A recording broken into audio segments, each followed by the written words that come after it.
Loser. The neon green sticky note glared back at me from my computer monitor. 5 sets of eyes watched from behind cubicle walls, waiting for my reaction. Their quiet snickers filled the suddenly silent office space. I stood frozen, my morning coffee still warm in my hand, as my gaze moved from the childish block letters to their expectant faces. This wasn't the first time, just the most public, the most blatant. I placed my mug down with deliberate calm, peeled the note off with 2 fingers, and dropped it into my trash bin. Then I smoothed my skirt, sat down at my desk, and began typing as if nothing had happened. But inside, something shifted. Not broke, shifted, like tectonic plates beneath the Earth's surface before a quake. I could feel Trevor watching me from his office, the ringleader disappointed by my non-reaction. Beside him stood Audrey, his devoted second-in-command, whispering something that made him smile. Dylan and Penny pretended to work while stealing glances my way.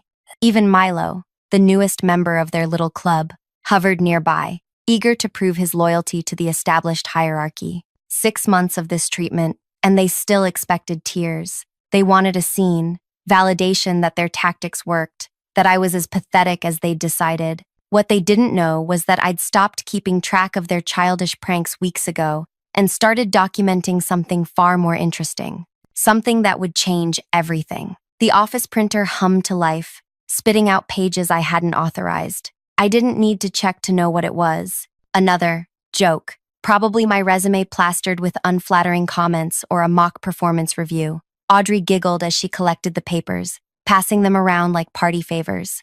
I continued typing, my fingers never pausing on the keyboard. What no one realized as they exchanged knowing glances was that my screen displayed not the quarterly report I was supposed to be finishing, but an email addressed to someone they had never met, someone whose name would strike terror into their hearts within 48 hours. I only needed to press send. Wait, before I continue with what happened next, and trust me, you'll want to hear every detail of how this unfolds. If you're enjoying this story of workplace revenge, make sure to hit the like button and subscribe for more stories that'll have you cheering for justice. Drop a comment letting me know if you've ever dealt with office bullies and how you handled it. Now, let's get back to what happened after I found that loser sign. My name is Valerie, not Val, never Val, Valerie Warden, the analytics specialist who arrived 6 months ago when Centrix acquired this regional branch. I was 29, single by choice, and transferred here with a specific assignment: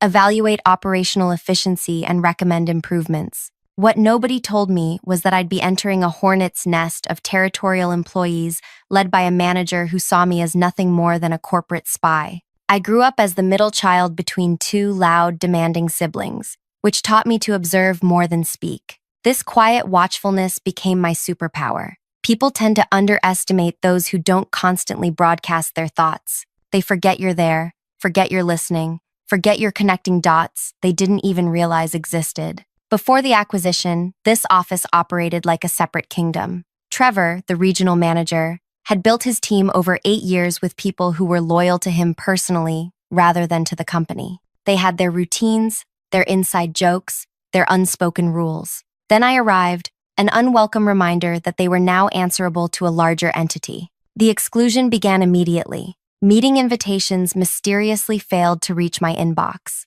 Crucial information was shared during impromptu gatherings by the coffee machine just after I'd left for lunch. My suggestions in team meetings were met with silence, then attributed to someone else minutes later to enthusiastic approval. I tried the standard approaches at first. I brought donuts on Fridays. I complimented their work. I stayed late to help with deadline crunches. Nothing broke through the invisible barrier. If anything, my efforts seemed to amuse them. Further evidence of my desperation to belong.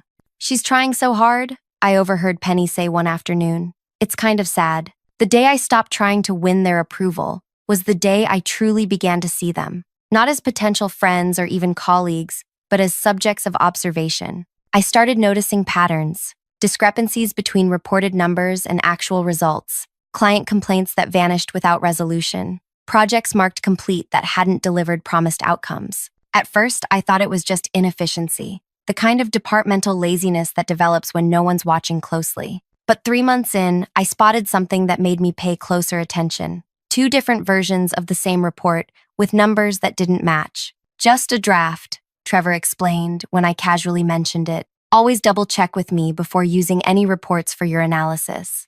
His smile didn't reach his eyes. That night, I began keeping separate notes, not about their social slights, but about these discrepancies. I worked later than everyone else, giving me access to files they thought no one would examine. I volunteered for administrative tasks they considered beneath them, which gave me legitimate reasons to access systems they thought were their private domain. Meanwhile, the bullying escalated.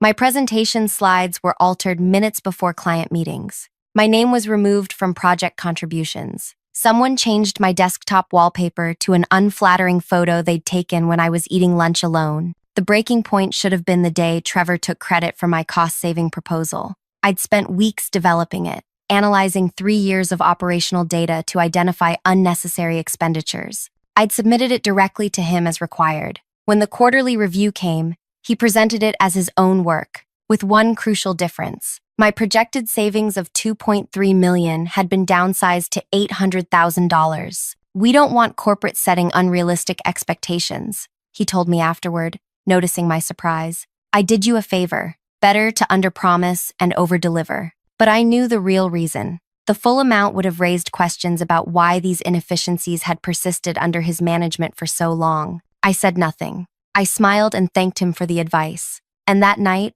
I added this incident to my growing file. By the morning of the Loser sign, my documentation had become substantial.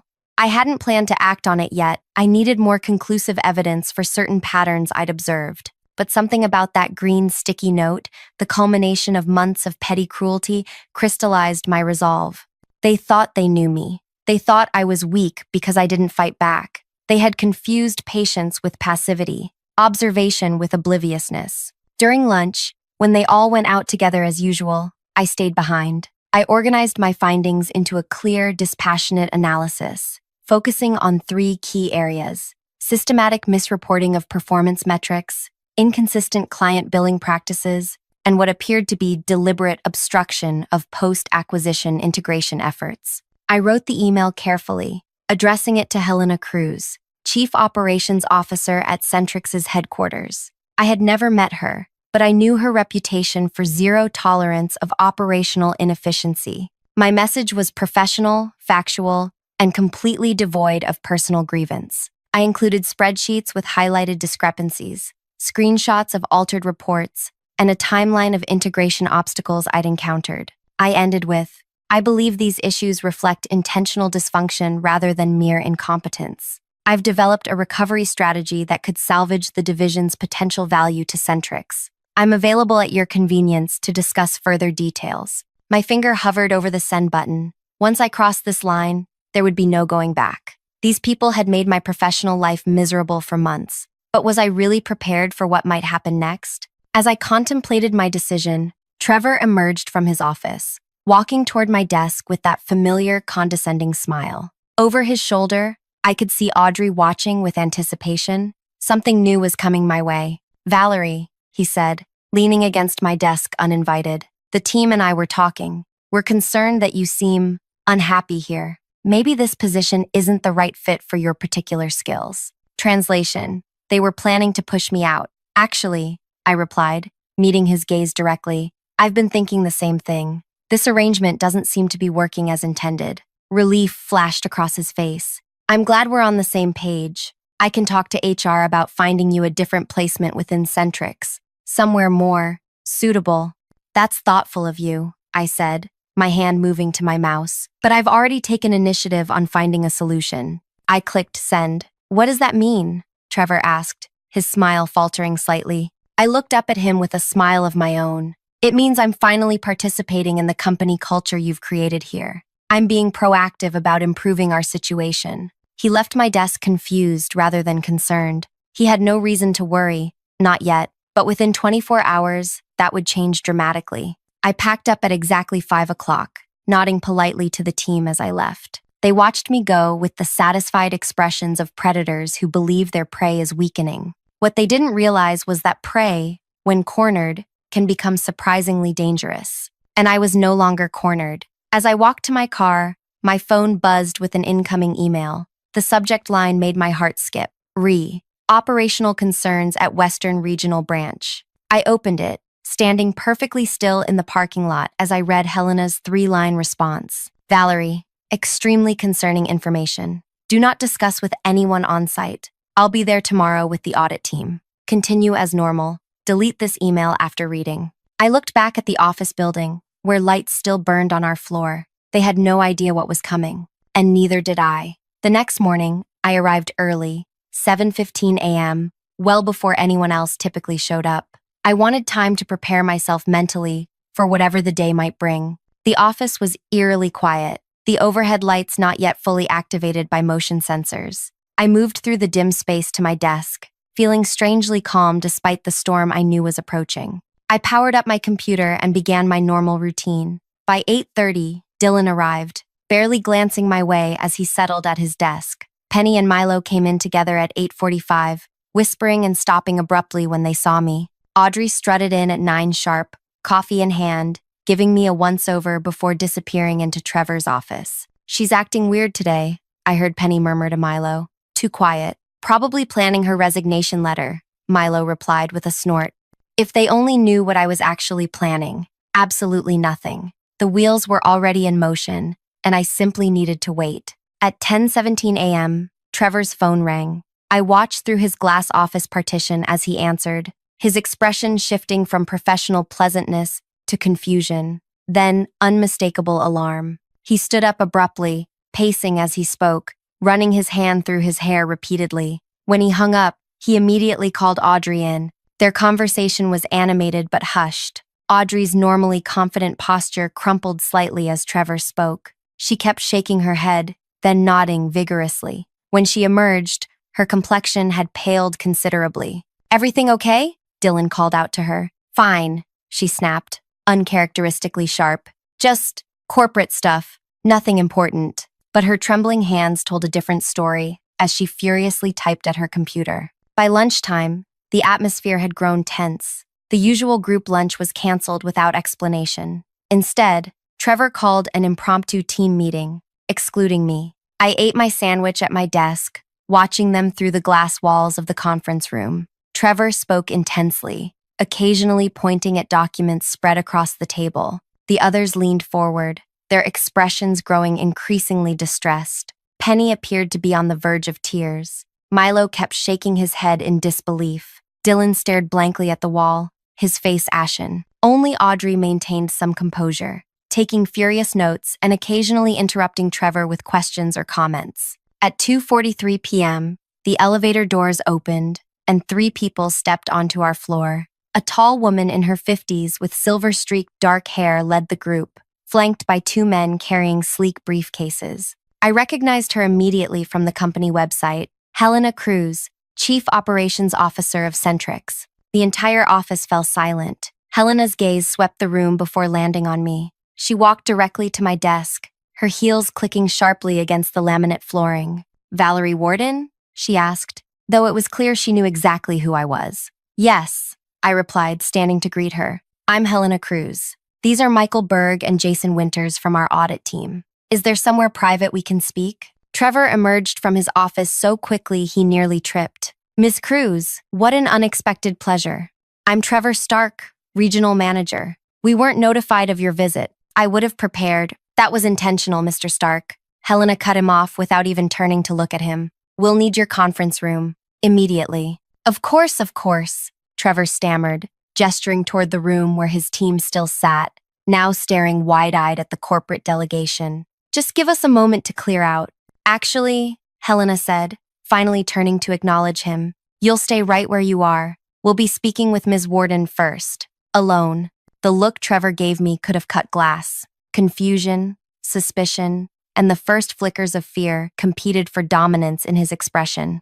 Helena led me to a small meeting room at the opposite end of the floor. Once inside, with the door firmly closed, she turned to me with an intensity that was almost physical. Your email contained some extremely serious allegations, she said without preamble. Before we proceed, I need to know if you stand by everything you reported. Every word, I replied steadily. And you understand the implications? This could result in terminations, possibly legal action. I understand. She studied me for a long moment. Most people in your position would have complained about workplace harassment. Your email didn't mention a single personal grievance.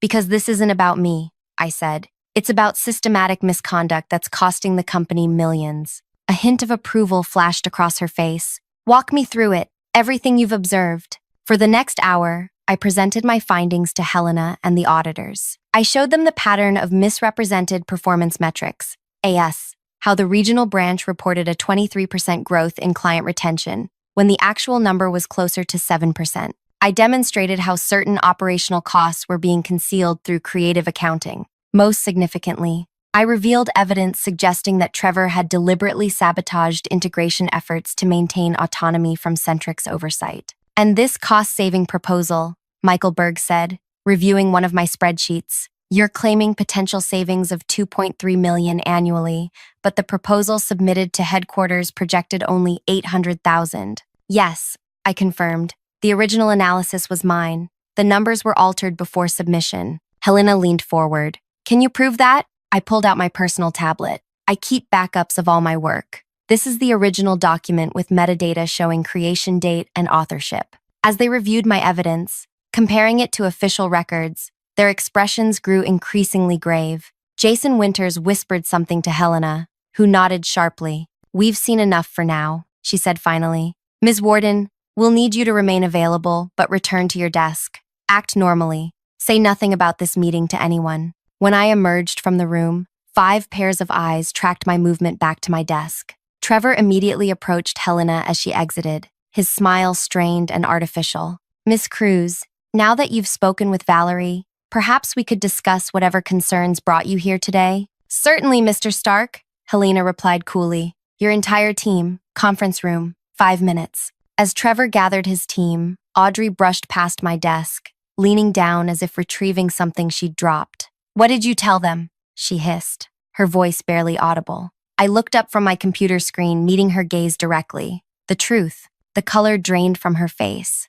What truth? The one in the numbers, I replied simply, returning my attention to my screen. For the next 3 hours, Helena and the auditors remained closed in the conference room with Trevor and his team. Occasionally, raised voices penetrated the glass walls, though the words remained indistinct. Twice, Trevor emerged to retrieve files from his office, his movements jerky with tension, his face increasingly drawn. At 6:12 p.m., the conference room door opened. The team filed out, their expressions a mixture of shock, anger, and fear. Trevor remained seated, his head in his hands. Helena approached my desk once more. We'll need you to come in early tomorrow, 7:30 a.m. We have more questions. I nodded. I'll be here. As Helena and the auditors departed, an oppressive silence fell over the office. Nobody moved. Nobody spoke. Then, slowly, Dylan approached my desk. You did this, he said, his voice flat with disbelief.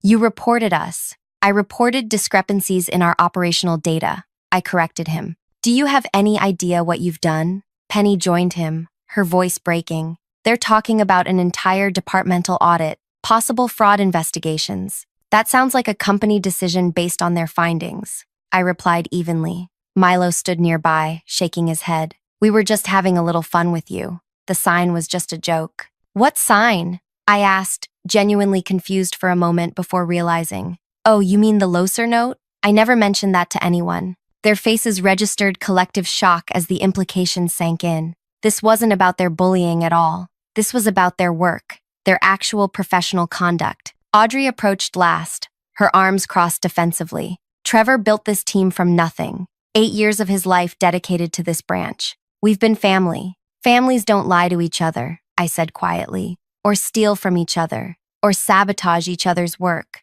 We never stole anything, she protested, misrepresenting performance metrics to secure bonuses you haven't earned, concealing operational inefficiencies to avoid oversight, taking credit for others' work while altering their findings. What would you call it? She had no answer. I packed up my things and stood to leave. As I walked toward the elevator, Trevor finally emerged from the conference room. He looked decades older than he had that morning. Valerie, he called after me, his voice ragged. Wait, I paused, turning to face him. Whatever they offered you, promotion, bonus, transfer, I can match it. Better yet, I can make things very comfortable for you here. No more, misunderstandings. You'll be a valued team member. I promise. There it was, the bargaining phase. I almost felt sorry for him. It's not about what I want, Trevor. It's about what you did. They'll dismantle everything, he said, desperation creeping into his voice. Years of work, gone. People will lose their jobs. Is that what you want? What I want, I replied carefully, is a workplace where performance is measured honestly, where credit is given where it's due, and where integration with the parent company isn't viewed as an invasion to be repelled. That's all I've ever wanted.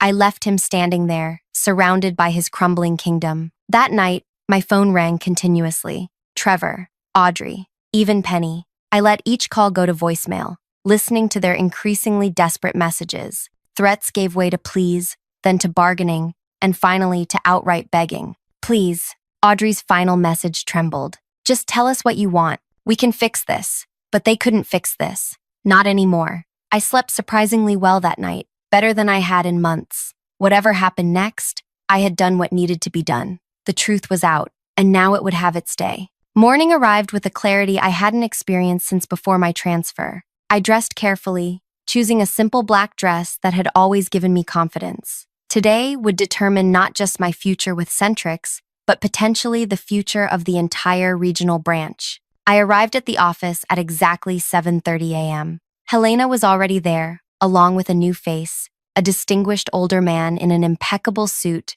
whom I recognized immediately as Edward Barstow, CEO of Centrix. Ms. Warden, he greeted me, extending his hand. I've heard a great deal about you in the last 12 hours. Sir, I replied, shaking his hand firmly. Let's talk in private, he suggested, gesturing toward Trevor's office. As we settled into the space, Edward leaned back in Trevor's chair, studying me intently. Helena tells me you discovered discrepancies that our quarterly audits somehow missed for nearly 3 years. That's quite remarkable. I had the advantage of being an outsider, I explained, and of being underestimated. He nodded thoughtfully. Tell me, why didn't you mention the hostile work environment you've been enduring? Helena says there's clear evidence of targeted exclusion and harassment. I considered my answer carefully, because that would have made it personal.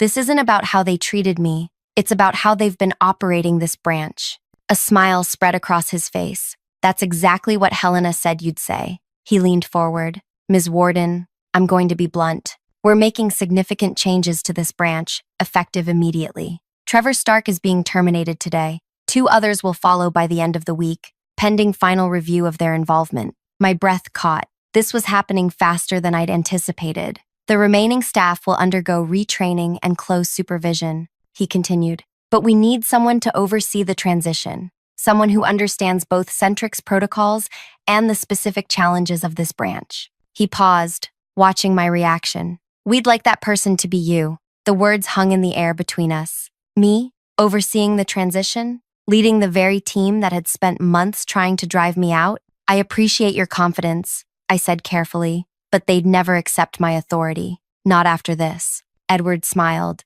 That's not your problem to solve. Their acceptance isn't required, only their compliance, or their resignation letters. Helena, who had been silently observing from the doorway, stepped forward. We need someone who understands what's broken and how to fix it. Someone who can't be manipulated or intimidated. You've already proven you're that person. I thought about what this would mean. Walking into this office every day, not as the outsider, but as the person in charge. Having actual authority to implement the changes I'd identified months ago. Watching Trevor's team, at what remained of it, adjust to the new reality. What exactly would the position entail? I asked. Interim branch director, Edward replied.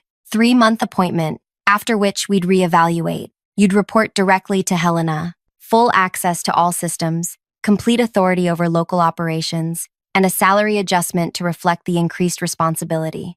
My mind raced through the possibilities, the challenges, the potential satisfaction of turning this toxic environment into something functional. When would this start? I asked. Today, Helena answered. Right after we finish with Trevor. I nodded slowly. Then I accept. Edward stood, extending his hand once more. Welcome to senior leadership, Ms. Warden. At 8:30 a.m., Trevor arrived, clearly surprised to find his office occupied. The color drained from his face when he recognized Edward Barstow sitting behind his desk. Mr. Barstow, he stammered. I wasn't told you'd be.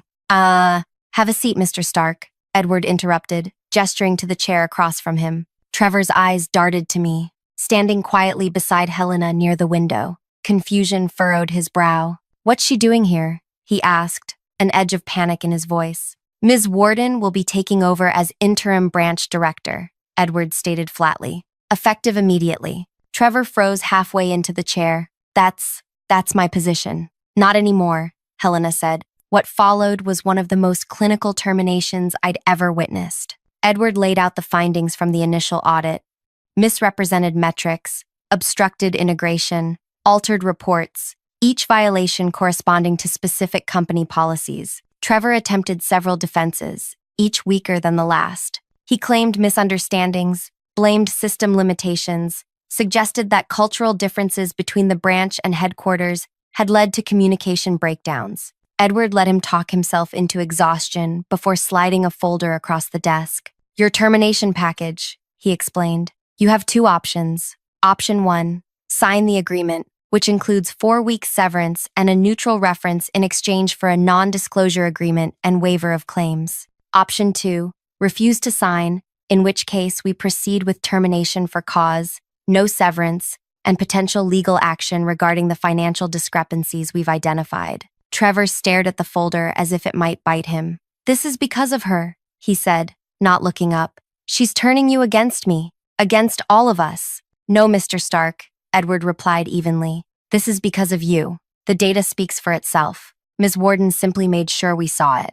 Trevor finally looked at me, his expression a battlefield of emotions. Rage, disbelief, fear, and underneath it all, a dawning recognition that he had catastrophically underestimated me. You'll regret this, he said quietly. All of you. Security will escort you to clear your desk, Helena informed him. You have 30 minutes. As Trevor was led away, Edward turned to me. Not everyone responds that poorly to accountability. The next conversations may go differently. They did, but only slightly. Audrey, confronted with specific evidence of her role in altering reports, dissolved into tears, claiming she was just following Trevor's instructions. Dylan attempted to downplay his involvement, insisting he wasn't aware of any impropriety. Penny and Milo, whose roles had been more peripheral, received formal warnings rather than terminations. By noon, Trevor and Audrey had been escorted from the building, their access badges deactivated. The remaining team members huddled in the break room,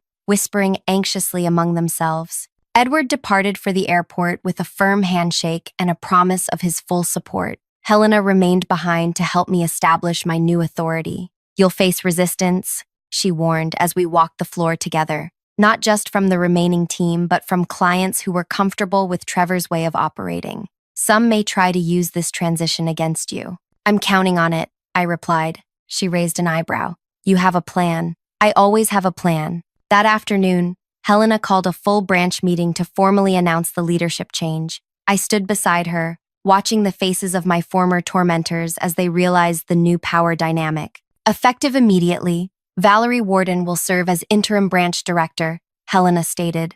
She has full authority to reorganize operations, reassign responsibilities, and implement new protocols. Her decisions are backed by corporate leadership and are not subject to appeal. Silence greeted her announcement. Dylan stared at the floor. Penny chewed her lower lip anxiously. Milo kept swallowing hard, as if trying to force down panic. Additionally, Helena continued, over the next 2 weeks, each of you will participate in a comprehensive review of your work product and job performance. Ms. Warden will make recommendations regarding your continued employment based on these reviews. The message was clear. Their professional futures now rested in my hands. As the meeting dispersed, Helena pulled me aside. The next few days will determine the tone of your leadership. How do you want to handle it? I considered carefully before answering. I need to meet with each team member individually. Today, starting with Dylan. Dylan entered my new office, Trevor's old one, with the caution of someone approaching a wild animal.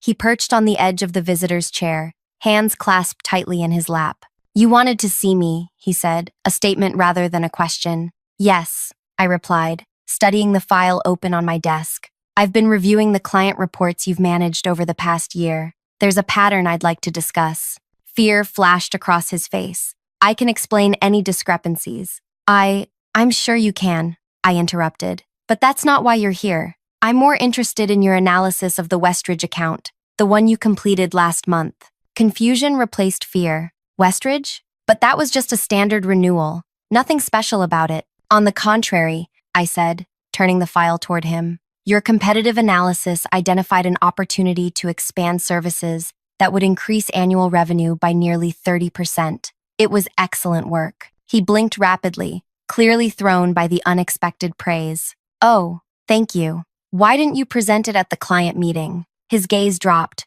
Trevor said it was too aggressive, that we should wait until next quarter. And what do you think? Was it too aggressive? He hesitated, then straightened slightly. No, their new product launch presents a perfect opportunity for expanded digital services. Waiting puts us at risk of losing the business to competitors. I nodded. I agree, which is why I've scheduled a meeting with Westridge for tomorrow morning. I'd like you to lead the presentation. His head snapped up. Me? It's your analysis. You should be the one to present it.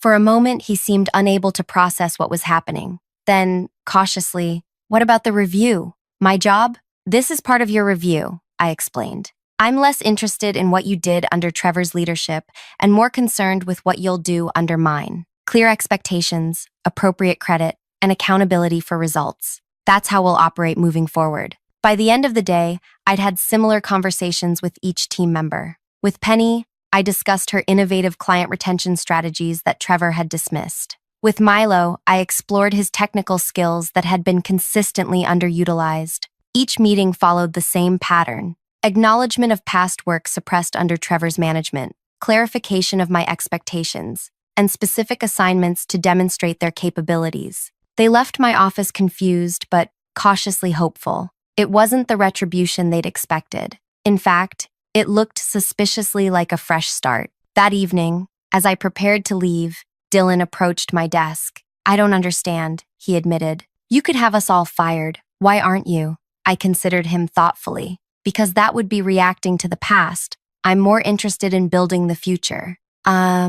His expression suggested he didn't quite believe me, but he nodded anyway. The Westridge presentation. I'll have it ready by morning. I know you will. As days turned into weeks, a new pattern emerged in the office. The initial wariness gave way to tentative engagement. As team members realized, I meant what I'd said about clear expectations and appropriate credit. Client meetings became collaborative rather than competitive. Information flowed freely rather than being hoarded for leverage. Helena visited regularly, pleased with the transformation. The numbers are already improving, she noted during her third visit. Client retention up 12%, operational costs down 8%. The integration milestones are finally on track. It's just the beginning, I assured her. Not everything went smoothly. Trevor, bitter about his termination, attempted to poach key clients. 2 actually left, citing relationship concerns with the new leadership. Audrey filed a complaint alleging unfair dismissal,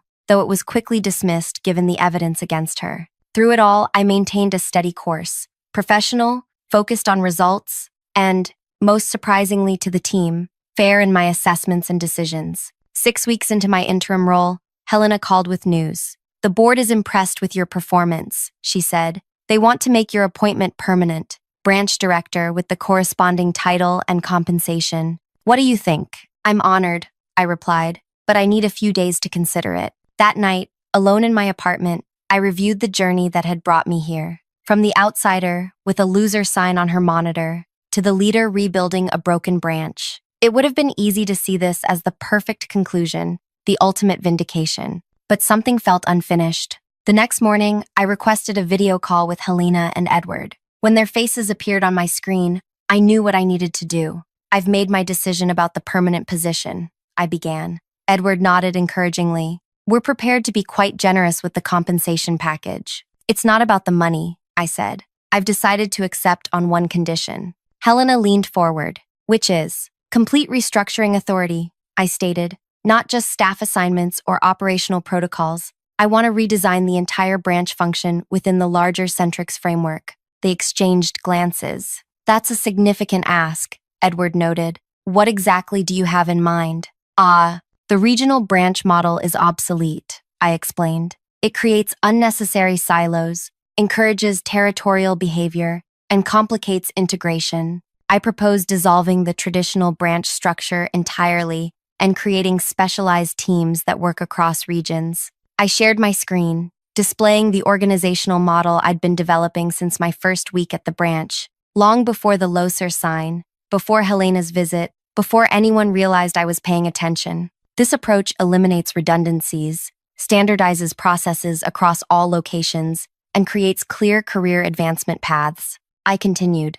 Most importantly, it prevents the kind of isolated power concentration that allowed Trevor's situation to develop. Helena studied the model carefully. You've been planning this from the beginning. Not exactly, I admitted, but I recognized the structural problems almost immediately. They're not unique to this branch. They're built into the regional model itself. Edward stroked his chin thoughtfully. Implementation would be complex. There would be resistance from other regional managers. Yes, I agreed, but the efficiency gains would be substantial.